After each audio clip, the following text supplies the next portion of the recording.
Iš pirmo žvilgsnio tas pats telefonas. Bet ne, čia du skirtingi modeliai. Išjungti jie atrodo beveik identiškai. Tas pats dydis, tas pats svoris, tas pats jausmas rankoje. Bet kai juos įjungi, skirtumas pasidaro daug didesnis nei atrodo. Šiandien 53 archyve Nokia 3510 ir Nokia 3510i.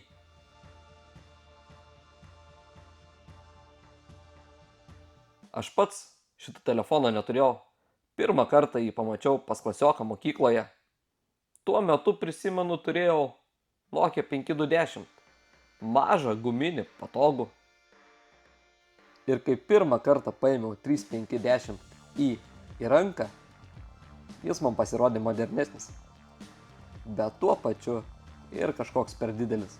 Tais laikais mūsų delnuose jis atrodė tikrai masyvus, bet už tai ekranas tada atrodė kaip televizorius.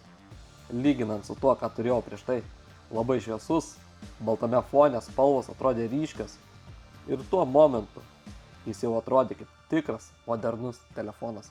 Beje, tuo metu jį turėjo ir kiemo draugas. Naudodavom visi. Jokio atsargumo nereikėjo. Telefonai tada buvo nemirtingi. Dažniausiai žaisdavom kieme susėdę ratu, sukdavom telefoną iš rankų į rankas ir testuodavom naujus žaidimus. Įdomus, neįdomus, kitas. Ir aišku, skydiveris. Bandai nusileisti taisyklingai. Per greitai, per lėtai. Nespėjai išskleisti parašiuto, teškiesi į žemę. Sėkmingai nusileisti man tuo metu atrodė rimtas iššūkis. Kas labiausiai įstrigo mano atmintyje, tai jo dydis. Jis atrodė didelis. Tikrai didelis. Didelės raidės, dideli mygtukai. Kartais net atrodė, jog jis kurtas močiutei. Bet tuo pačiu tie oranžiniai skaidrūs šonai atrodė moderniai.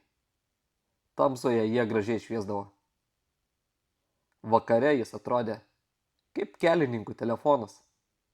Bet kažkodėl tai neatrodė blogai. Keisčiausia tai, jog tuo metu aš net nežinojau, jog egzistuoja ir nespalvota versija. Galvojau buvo 3410, o tada atsirado šitas spalvotas. Tik po kelių metų atsitiktinai sužinojau, kad prieš tai dar buvo Nokia 3510. Realus skirtumas tarp jų buvo vienas – ekranas. Nokia 3510 juodai baltas, o Nokia 3510i spalvotas. Iš išorės jie beveik nesiskyrė. Atskirti galėjai tik pagal šonų spalvas. Jeigu oranžinis, vadinasi spalvotas. Jeigu pilkas, paprastas. O dabar pabandykim parašyti SMS su šiais dvyniais. Žodis labas su 3510 rašosi lengvai, mygtukai dideli, rašosi greitai, o jausmas toks labai pažįstamas.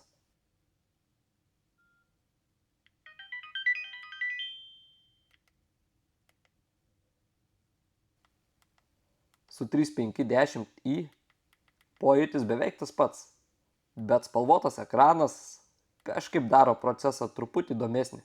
Ir vis tiek, tas pats senas geras mygtukų spaudinėjimas.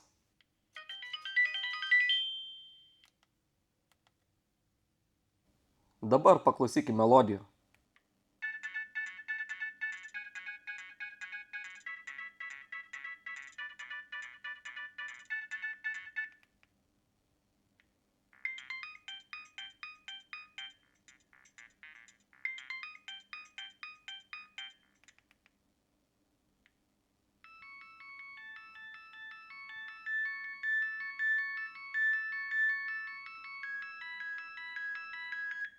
Trys penki dešimt, melodijos paprastesnės, klasikinės Nokia.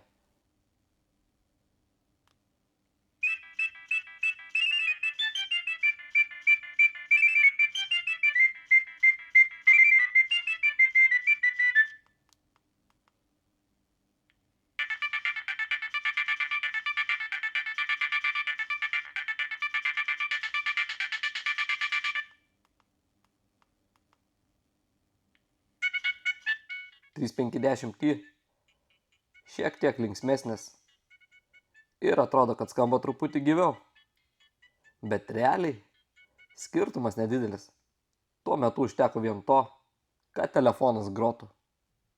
Dar atsimenu mokyklos pertraukas. Jeigu kas nors parsisiųsdavo naują žaidimą, sakydavo, nagi pabandom. Ir per tas 10 minučių visi norintys spėdavo po kartą sužaisti.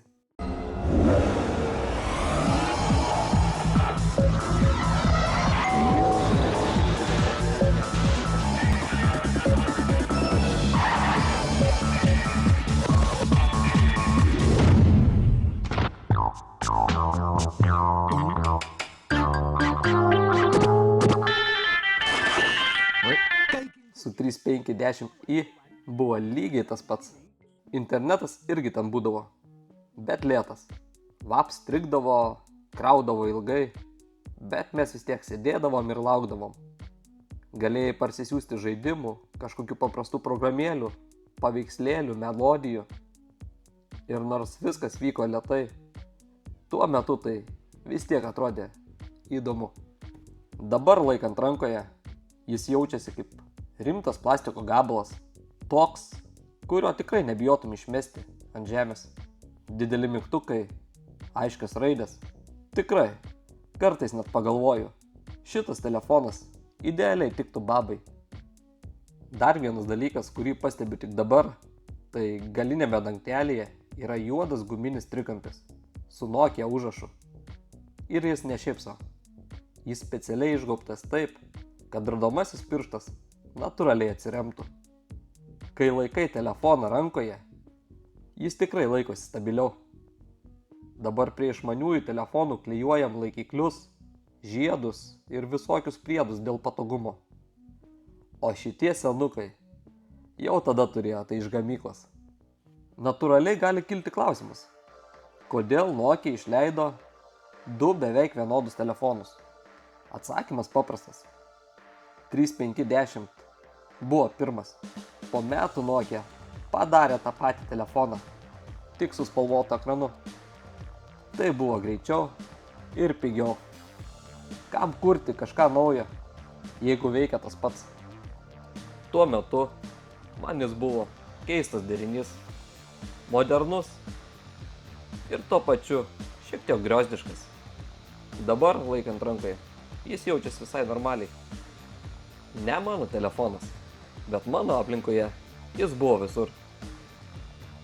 Aš Laimonas ir čia 53 archyvas. Vieta, kur sena technologija vėl atgyja. Iki kitų prisiminimų.